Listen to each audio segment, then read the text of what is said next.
Hello there, and welcome to another episode of Design Under Influence. It's a pleasure and privilege to be here with you. Last episode, we covered ArchiCAD versus AutoCAD, specifically regarding advantages of ArchiCAD or 3D designing, specifically on the bidding side of things, life cycle of the building once it's done, and how facilities can use the files, the 3D files to better manage the building, and also the piece, AI piece that is coming.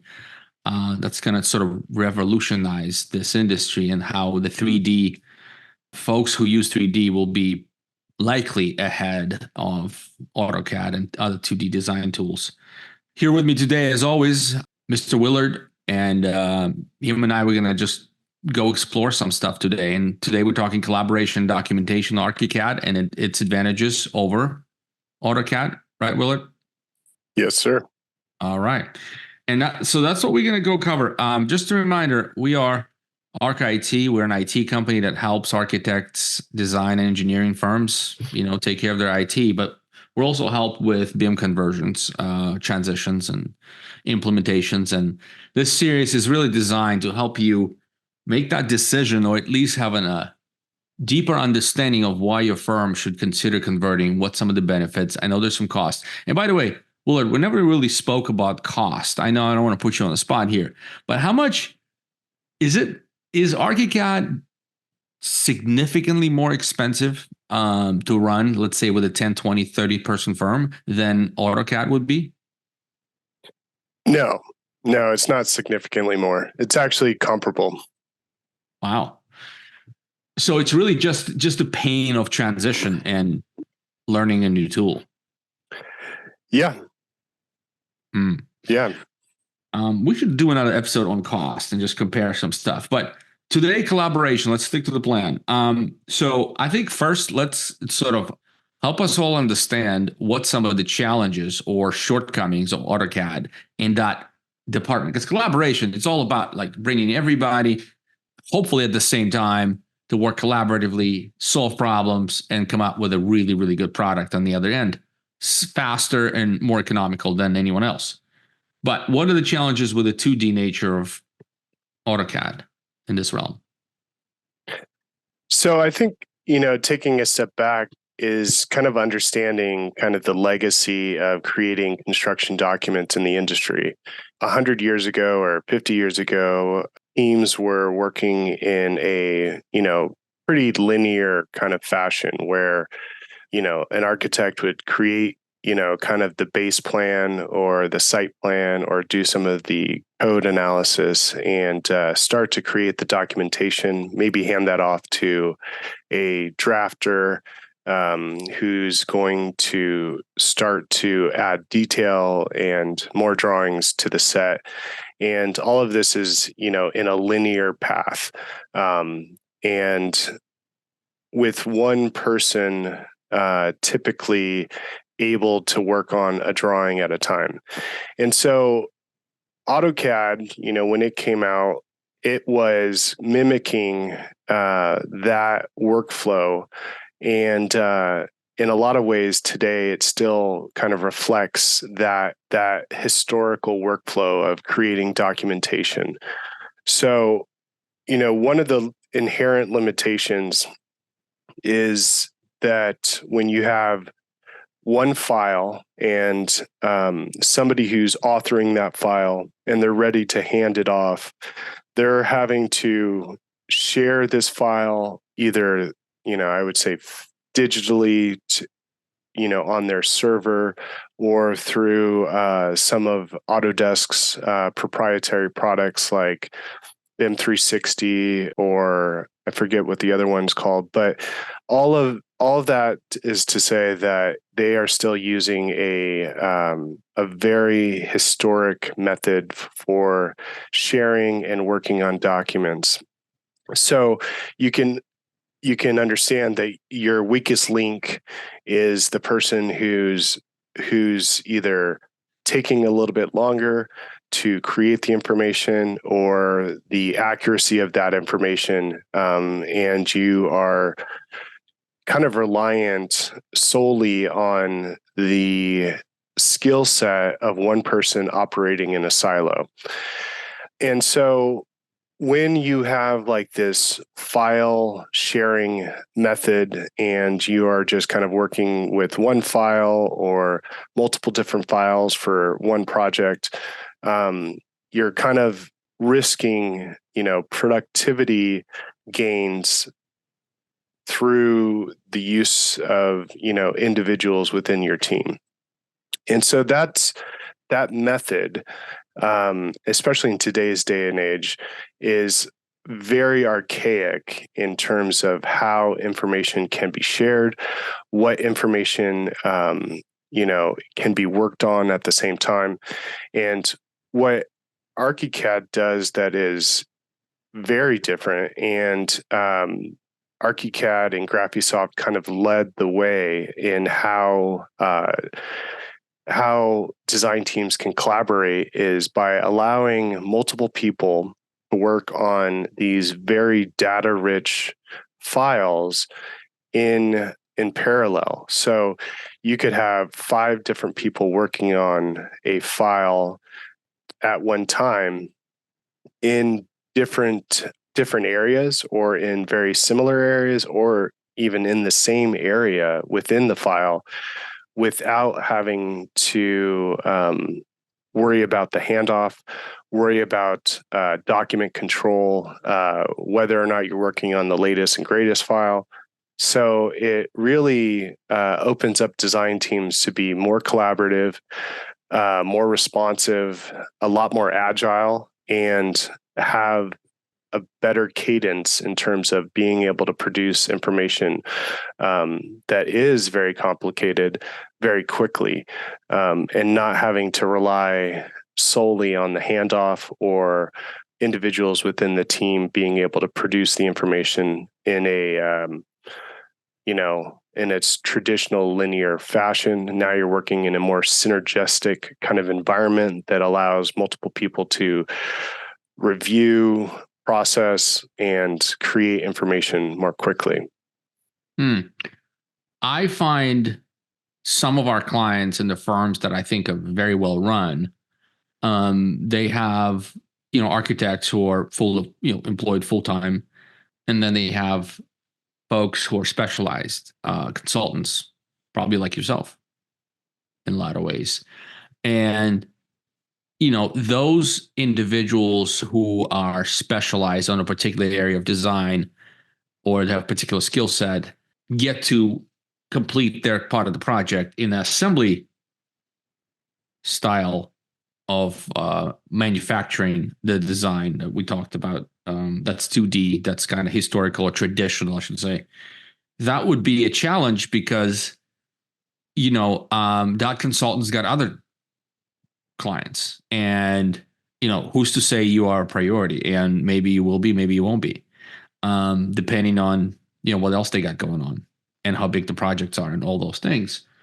Where am I correct to assume, Willard, that with the 3D and the collaboration that comes through ArchiCAD, that is a non-issue because the project is moving along on other fronts?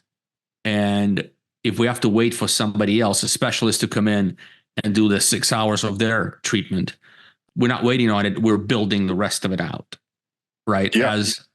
As that person, let's say a specialist is busy or whatever, they can't commit for another week. The project is not just sitting there on the shelf. Exactly. And I find that highly entrepreneurial architects that run their own companies, they're not big. They may have 4 or 5 team members, but a lot of subs and contractors and consultants, and they can turn around, work fast, get paid, get good grade from their clients or get feedback, and then, keep getting new projects. Yeah, exactly. Have you seen this kind of phenomenon where it's like really sort of lightweight, super efficient shops out there that run these 3D stuff? Yeah. I've experienced some of the most kind of advanced collaboration or collaborative teams, probably, in the history of, the profession. One group that I have worked with in the past, because of the ability to share the files in real time, basically the architecture team, the structural engineer, the mechanical, electrical, and plumbing engineers are all working in the same file at the same time. So instead of the legacy method, which would be I get to a certain point and I share backgrounds to my my consultants, and then they come back with their proposed solutions, and now I have to either overlay them or integrate them in a way that I feel comfortable enough to say that the solution that they provided is adequate for the problem we're trying to solve, which is creating, a structure or, a environment that meets the owner's requirements. So what that within the ArchiCAD kind of ecosystem, what that allows, how that's different is I am now working on a file, and I have shared access to that information. And now the engineers, they can work on it. They can see exactly where I've placed walls, the site conditions, the orientation of the building, without me having to translate that information or provide them with a different file type. And I guess this would be kind of going into, what is it called? The fourth industrial revolution, which is, you would think and you kind of mentioned it before, which is kind of the Ford kind of production method, which is the assembly line, which was revolutionary, right? So you had people working on, building a car. And because of this assembly line that was kind of created, it allowed, a product to be produced much quicker. But kind of with this, fourth industrial revolution, and I would almost say that this is kind of the fourth architectural, maybe even kind of construction revolution that we're within, is instead of me handing it off to somebody else and then they start working on it, which, as you can imagine now, and only I think we can only imagine this because of what technology is out there today, which is things like Google Docs or even Microsoft Word's ability to share a document and in real time have multiple people working on it. So with that said, now we've crossed this precipice where we are not just handing off information. We are now in a collaborative and almost, maybe this is a little bit too theoretical, interesting, but if you were thinking of what it is like today to work on an ArchiCAD file and compare it to what it would be like in like 50 years ago, it would be, instead of one person working at the drafting table trying to create a document that they're going to share with their consultant, now you have 10 people working at that same drafting table at the same time, looking at the information and overlaying and providing their solutions within that. And, that is definitely something that was brought to the industry by Graphisoft and ArchiCAD with their kind of patents and technology that a lot of other groups have tried to replicate but haven't been able to do it in the same fashion that ArchiCAD has done.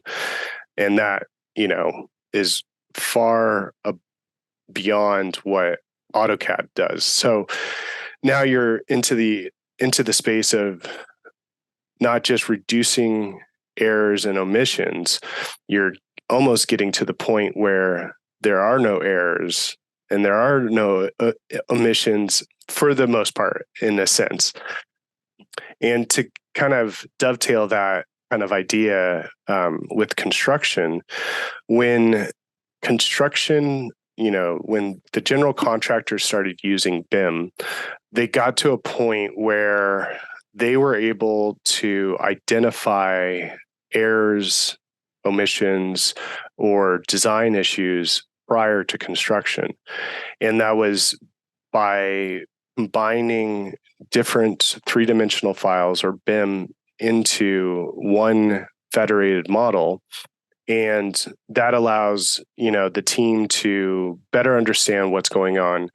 And what that ultimately does for the client, the building owner, is instead of, a project having 500 RFIs or having, multiple meetings about an issue, these issues are becoming non-issues because you're able to foresee them prior to construction.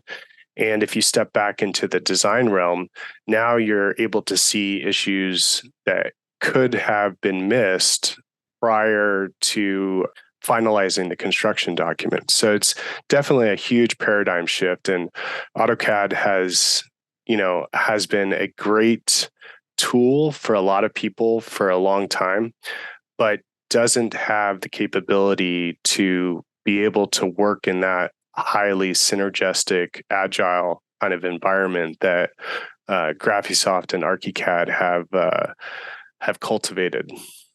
I'm going to poke at this for a second. I'm going to be a little bit of a devil's advocate. I'm going to be a little bit AutoCAD fanboy, and want to see how you respond to this. This sounds right now, it sounds like people who are still 2D in AutoCAD are sort of really, really kind of missing out on a lot of real significant advantages. But if I'm an AutoCAD person, I'm saying, look, Mr. Willard, I mean, that sounds good to you, but billable hours is how I get paid. And the way I do it right now works quite well. We bill for those hours. Those mistakes that are not made are not producing me billable hours, which, like, let's say we're all, incentives, financial incentives, it's almost always the driver behind whatever behavior, right? Let's just face it. That's just how it is, right? That's why people put bonuses together. How would you respond to this? Saying, I'm worried about my revenue significantly dropping if I go to ArchiCAD product. That's a great question. And I think that is more of an industry shift in terms of where we're going in terms of the ability for us to produce information more quickly. And I guess to step back is to say, with all that knowledge and capability that a firm has, and also the staff that they're leveraging to produce information, there is especially with traditional contracts, there is a potential to be more efficient and have less billable hours for your project. And so I think what needs to happen is, a discussion of understanding what is the value that your team, your adherence or exploration of technology that makes you more efficient and reduces your errors and omissions. What is the value of that? And I would say that it is more valuable than a practice that is leveraging AutoCAD. And just one point of clarification, AutoCAD has traditionally been 2D, but it is, I would say, light BIM or 3D light, but it definitely is not robust as some other platforms out there. But what I have done in my practice is I have taken a realistic assessment and said, over the last 20, 25 years, I have built both technological skill set that in some ways is unmatched by someone a firm that's coming with 5 people from AutoCAD. If I can do the same thing as those 5 people and they are billing at, let's just say, $100 an hour for 5 people, why shouldn't I be able to bill at a rate that is equivalent or as a team that's doing that? So what I do, instead of trying to match billable hours with how I generate my fees, is I, in some ways, give a discount to my client. And I say, well, I'm going to charge you a fair market value for the product that you're getting, which is going to be a superior product in the end, and it's going to save you money in the end. So I'll charge you a fair market value for that product. But instead of me billing hourly to achieve my different phases of billing, I will instead bill you a lump sum or a progress of those billings, and say, let's just say, for instance, I'm working on a $1 million project and my fees are $100,000 for that project. And if, let's just say, construction documentation is $50,000 for me to generate that documentation, instead of me trying to hire staff that at $100 an hour or something of that nature, and then try to somehow get to that fee, I personally just do a billing at the end of that phase that would equal the amount that you would typically be charged for the same amount of service or that delivery of product. So instead of me trying to say it's going to take 6 months, 5 people, and it's going to cost you $50,000, I'll give it to you in a month, just, a small team, and still charge you that $50,000. But you've saved in design time, in potentially carrying costs. If I'm able to produce the information much quicker and you're sitting on a piece of property that's holding a carrying cost of $10,000 a month, and if I save you 5 months, right there's a value of that service. So I think it is definitely a larger discussion about how, as professionals, we justify our value within the industry and to our clients. And that is definitely something that is a topic of discussion that, makes the change a little bit more difficult, because not only now are you looking at switching to a different platform, now you're also looking at adjusting how you do your billing and your contractual relationships to accommodate for the wealth of knowledge and the technological savviness that you now have.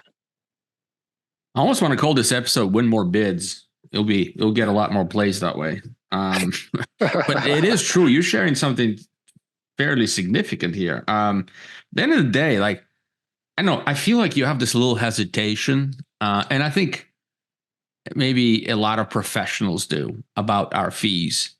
Look, I charge $250 an hour for prop tech software consulting, how to build a particular, a piece of solution in this property management, tiny little property management space, specifically for single family homes, specifically for managing for other owners, and specifically residential, single family duplex. Like, that's very specialized. I have this very specialized experience that I don't really get to use a lot.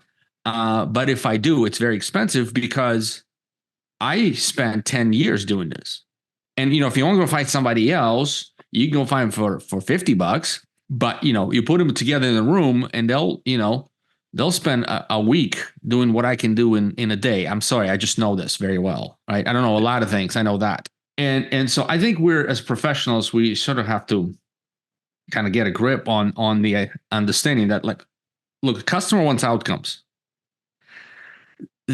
Because they may have been conditioned to negotiate billable hours with you and hourly rate and all those things. But at the end of the day, if what you're saying and how you proceed, how you present yourself as a firm, I would say, you should be winning a lot more bids. I mean, is this reality? Do you see it out there where folks that have all these tech and we didn't even touch the libraries and BIM cloud and layouts and sets and all these things that actually bring you to this position where you can just reuse stuff you already created? Do you see those folks winning more bids these days, or is it still?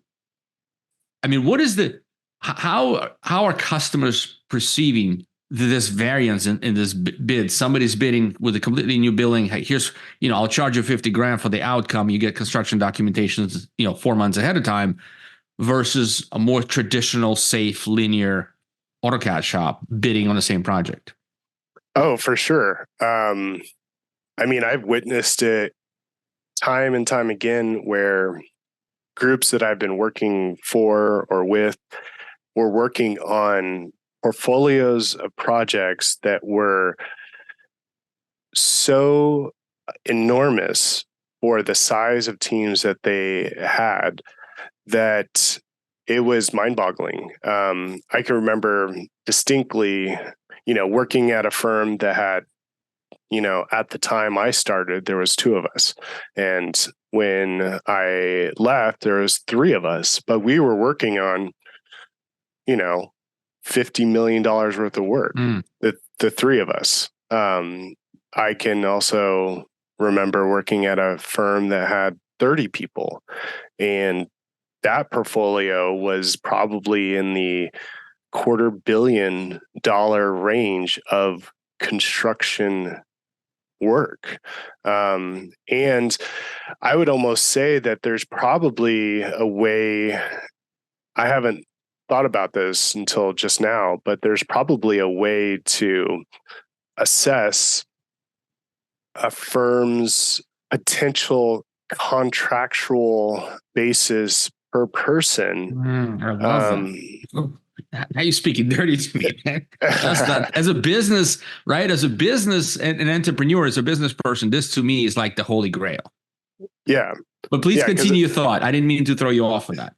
Yeah, because I think, I haven't really thought about it, but, instead of looking at, your team as billable hours. So I forget what they call that within the profession, but there's like what is it, like employee per employee kind of value that you can start to analyze your business trajectory based on how many people you have, what their billable hour is, and then that's how you determine what your income as a practice is. But that is definitely the older way to look at it, right? So if you were to take a step back and say, if I can win $50 million worth of work and I only have 5 people, so that means that each person is bringing in, or at least we are dividing up $10 million worth of work per person.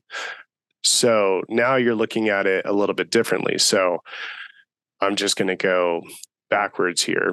So if, traditional ways you would look at this is if you had 5 people and each person can work, let's just say, I know it's like 2,020 hours, but let's just say 2,000 hours a year, $100 an hour. These are just, rough, not even accurate numbers, but just for calculation purposes. So that's $200,000 per person. Mm-hmm. So that's $1 million per person that you would be able to bill out per year for 5 person people. as a firm. I'm Million sorry, $1 dollars, million as a firm, 200,000 per person. $1 million, yeah, per firm for 5 people. 5 people. Yep. So then if you did what the reverse calculation of that, so if you were able to generate $1 million worth of billable time per year, that would mean that you would have to be working on at least $10 million of work, or $10 million worth of construction per year, to be able to accommodate that group of people. So, and that also means that you couldn't necessarily bill more than that. That's right? Your cap. That's your cap. So $10 million worth of work for 5 people. The only way you could grow your firm is to increase your people. Add bodies. So now if we did it using something like ArchiCAD, and people were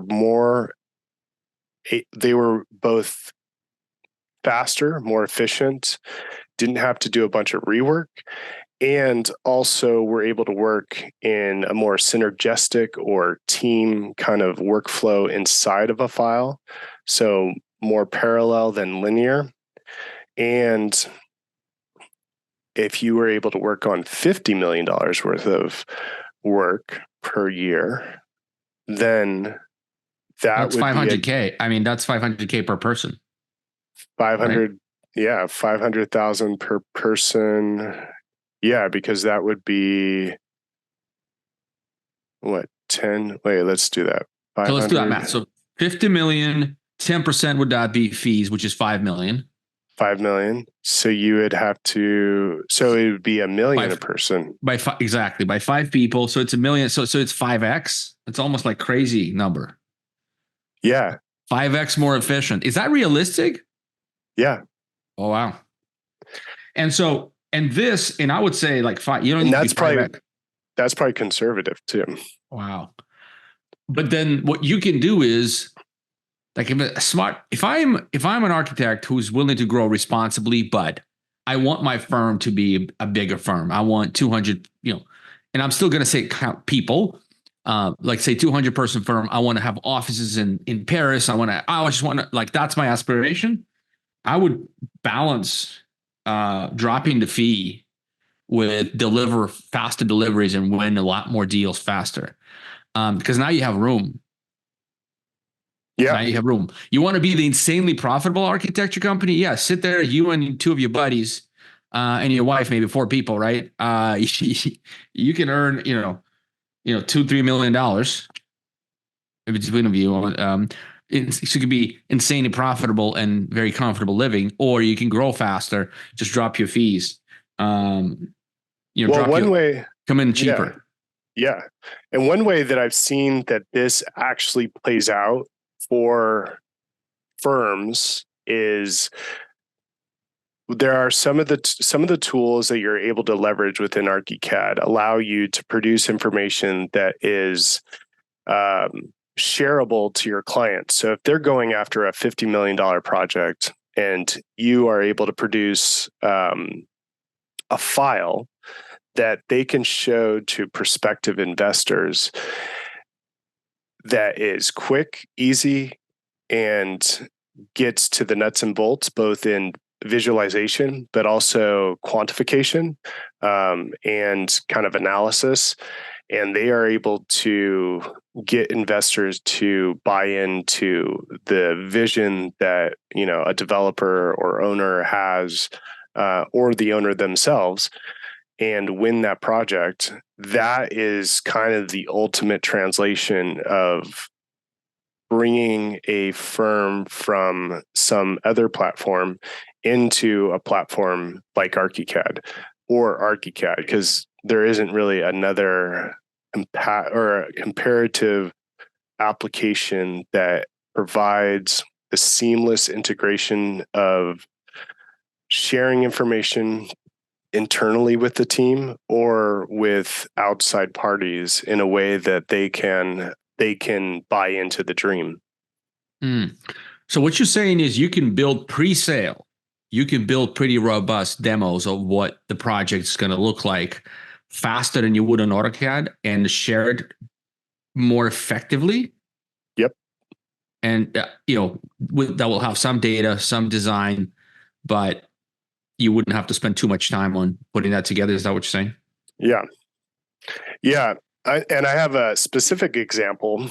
I was working with a group in San Antonio, and we got notified that we were going to go after a competition in Corpus Christi, Texas. And so I think it was like a Thursday. I think it was like a Wednesday or Thursday. We were like notified that we were going to be competing in this competition for, I think it was like $120 million project.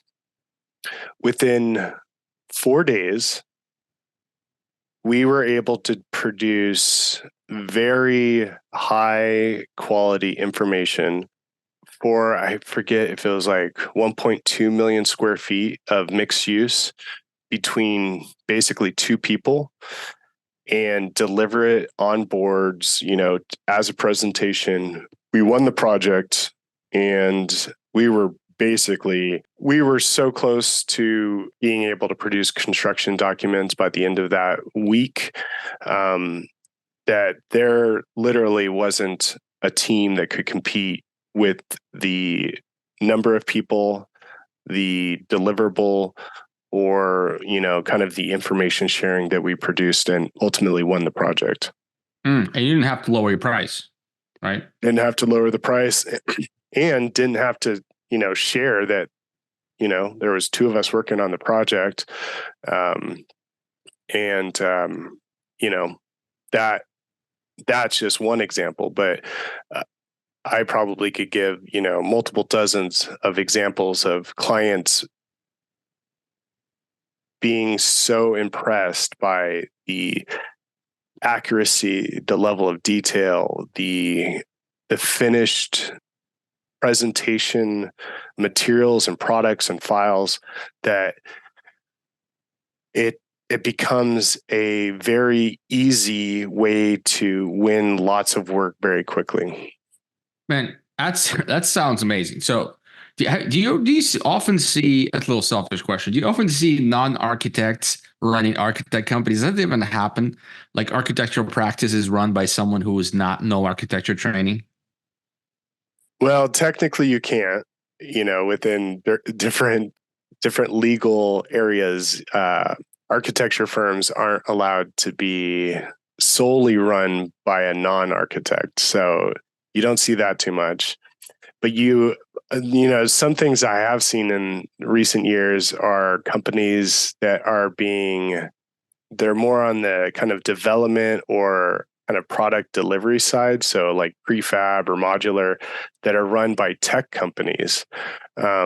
Because, one of the I guess, low hanging fruits that we exist in is that the construction industry globally is a $13 trillion industry. Oh, it's massive. Yeah. And even within areas like this Bay Area or San Francisco Bay Area or these metropolitan areas, is what you find is that architecture, construction can be a very lucrative and very profitable kind of endeavor. And unfortunately, I think the one issue that's a little bit hard to deal with is that architects typically aren't very good at business or running businesses. So that's something that has to potentially evolve within the industry, is architects getting better at running practices and looking for those opportunities to be more efficient, be able to deliver products more quickly, and standardize and create templates and things like that, so that they're more efficient, and leveraging technology like digital fabrication to be able to deliver their products, instead of relying somewhat on these legacy methods for both delivering construction documents or even delivering buildings in kind of a historical manner. All right. I'll stick with IT for now and the other stuff I have going on. But if this goes nowhere, Willard, you and we should just go and make millions. Yeah. And create a really efficient and the best architecture practice that runs the latest tools. Yeah, but no, this is, our goal is to share that with our viewers. I really, love what we do and stick to helping architects win. That's why we do these things. And I think this is a good point to wrap up, Willard. I think we've wanted to go one direction and the conversation just sort of floated, and I love it. I think the end of the day is, go to ArchiCAD, win more bids, make more money. I mean, that's what we're going to call this thing. At the end of the day, you provide wonderful examples. It's kind of a little mind boggling to me. I got to do some research. Like, can you really be 5 times more effective? Like, that's not even real. Yeah, totally. It is. So I believe you. I believe you. I just need to go and find it elsewhere as well, because that sounds like why wait, right? So anyway, if you guys are looking to transition, guys and gals, transition to ArchiCAD, Willard and ArchIT, we can help you out. We got resources for you. We can help you go to that next level. Any parting words of wisdom? The only easy day was yesterday. I guess that's like a Navy SEAL thing. But no, I think that, understanding your practice, embracing technology is only going to help you achieve your dreams. Bottom line, you're worth more than you think. I'll see you all next time. Check out getarchit.com. You can find, we'll put Willard's contact info as well if you want to hire him. You're available to do this work. Now, we are together in this. So in other words, there's an IT piece to the conversion, and there's definitely a implementation piece of the tool itself. So I think that would be a good lab effort to help you out. But yeah, definitely you can check him out. Willard, do you have like a website they can go look at? Yeah, I have a blog. It's just willardwilliams.com. willardwilliams.com. Check him out. And thank you all very much for listening and watching, and we'll see you all next time. Thank you. Thanks.